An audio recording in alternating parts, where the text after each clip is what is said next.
এই মুহূৰ্তৰ এতিয়াৰে পৰা ৰাজ্যত প্ৰতি বছৰে হ'ব টেট পৰীক্ষা কাজিৰঙাত এই মন্তব্য কৰে শিক্ষামন্ত্ৰী ৰণোজ পেগুৱে বিশেষ টেট উত্তীৰ্ণই আন্দোলন কৰি লাভ নাই তেওঁলোকৰ ফলাফল উন্নত কৰিবলৈহে আহ্বান জনালে শিক্ষামন্ত্ৰীগৰাকীয়ে পুনৰবাৰ কৈছো যে এতিয়াৰ পৰা ৰাজ্যত প্ৰতি বছৰে টেট হ'ব কাজিৰঙাত এই মন্তব্য কৰিছে শিক্ষামন্ত্ৰী ৰণোজ পেগুৱে বিশেষ টেট উত্তীৰ্ণই আন্দোলন কৰি থাকি লাভ নাই তেওঁলোকে ফলাফল উন্নত কৰিবলৈ আহ্বান তেওঁলোকে যাতে ফলাফল উন্নত কৰে সেই কথা ইতিমধ্যে উল্লেখ কৰিছে শিক্ষামন্ত্ৰীগৰাকীয়ে লগতে কৈছে যে তেওঁলোকে আন্দোলন কৰাতকৈ ফলাফল উন্নত কৰাৰ ক্ষেত্ৰত জোৰ দিয়ক ৰাজ্যত এটা বছৰি টেট পৰীক্ষা হ'ব গতিকে এক প্ৰকাৰ চাবলৈ গ'লে যে নিবনুৱা সমস্যাৰ সমাধানৰ এটা পথ টেট পৰীক্ষা আৰু টেটত উত্তীৰ্ণ হোৱাৰ পিছত যিসমূহ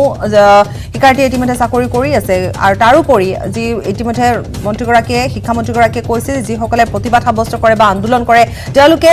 প্ৰথম অৱস্থাত তেওঁলোকে টেট উত্তীৰ্ণ হ'বলৈ চেষ্টা কৰক পৰীক্ষা ভাল কৰিবলৈ চেষ্টা কৰক আৰু কি কৈছিল আগবঢ়া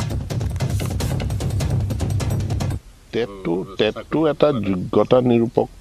পৰীক্ষা গতিকে যিসকল আগতে বিভিন্ন কণ্টেক্সুৱেলত কৰ্মৰত আছিলে তেওঁলোকৰ কাৰণে স্পেচিয়েল টেটটো হ'ল কিন্তু পাছ পাৰ্চেণ্টেজটো খুবেই কম 6% পাছ কৰিছে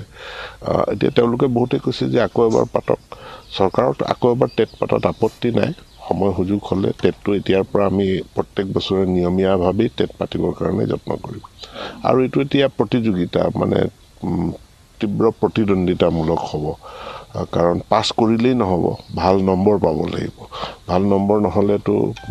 যিমানখিনি আমাৰ ভেকেঞ্চি ওলায় সেইখিনিৰ এগেইনষ্টে যিসকলৰ পাৰ্চেণ্টেজ ভাল তেওঁলোকেই চাকৰিটো পাব আৰু ইয়াত এইবাৰ সম্পূৰ্ণ স্বচ্ছতাৰে হ'ব কোনো অন্য ধৰণৰ কথা বতৰা একেবাৰে নচলিব